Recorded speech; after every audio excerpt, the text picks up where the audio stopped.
Our next speaker is Richard Flax, a retired professor of sociology. He is producer of KCSB's Culture of Protest and founder of Students for a Democratic Society.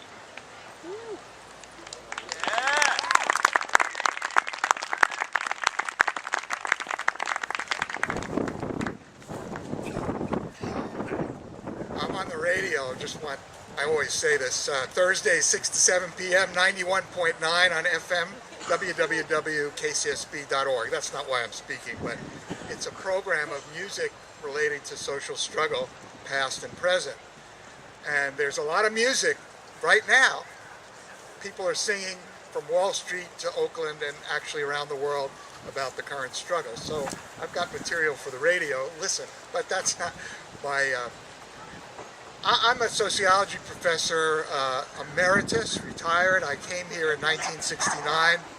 I've been teaching courses all this time on social movement as a professor, but also been involved since I was your age in the struggles that began in the beginning of the 1960s. And I have to point out, first of all, maybe no one has yet said so, this is a piece of ground where people were fighting against banks in 1970. This used to be a bank called the Bank of America. Now it's got a much better use. But it's not the Bank of America that was here when Isla Vista started to develop. That was a different building. And that building went up in flames on February 25th, 1970. How many knew that? How many didn't know that? Oh, cool. Interesting. So that was in the midst of a student movement all over the world against the war in Vietnam. And here in Isla Vista, there were other grievances having to do with events on campus, having to do with authority, having to do with the police and many different aspects of the police relation to young people in those days. And on this particular night, after a lot of movement in the streets, some people thought they would light a dumpster, trash dumpster, and shove it into the bank. I'm not sure people thought you could burn a bank down. After all, there's an old song that says the banks are made of marble, so it's hard to imagine a bank burning, but this bank actually did burn. The so-called riot kept the personnel, the firefighting personnel, from actually putting out the fire, or they chose not to. There are a lot of mysteries about this particular event. But it was one of only one episode of many that happened that winter and spring right here in Isla Vista. And one memorable occasion was right here. After weeks and weeks of violent confrontation between students and police, a number of ministers and faculty and other so-called adults had a brilliant idea, which was to engage in a nonviolent violation of the curfew which had been imposed on Isla Vista at that point. You had to be in your apartment by 7 p.m. So 1,000 people sat right here and defied the curfew. Students and non-students, community people. And at first what happened is they were arrested in large numbers. Hundreds and hundreds of them were arrested. And then the police ran out of energy or space in the jail or something, and they started to tear gas the rest, right here, right on this spot. And that event is commemorated in this monument over there. And it's part of your history, and you're sitting right on the same ground. That's what you're occupying. And some of us old characters from that period think this is sort of sacred ground, I guess. So you're occupying a good piece of land. to express yourself, as people have done.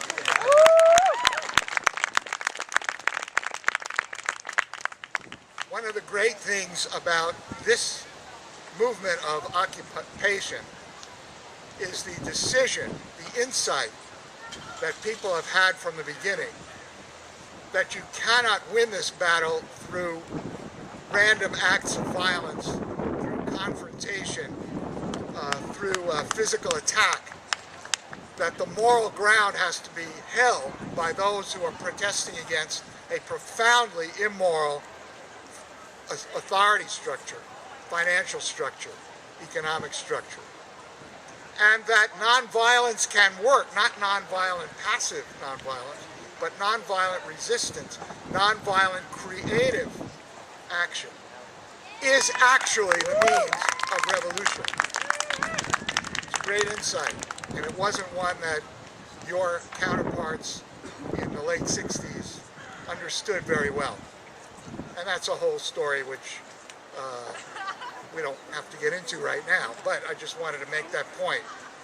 Not because I'm preaching law and order, but because I'm actually claiming that the practical, effective means is creative, all kinds of creative forms of resistance, forms of theater, forms of dramatization, forms of expression, cultural, political, from the ground up, that can't be labeled, that can't be channeled, that can't be put into definable packages and controlled that way. It's inspiring. It's part of a long tradition of that kind of resistance in the 20th century especially. Gandhi, Martin Luther King, and many others. And the proof of the effectiveness of it in our time is what has happened in Cairo and in Tunisia, in Greece and in Spain, in Israel, where young people, by and large, young people have occupied public spaces to challenge the status quo and the existing structures with effect.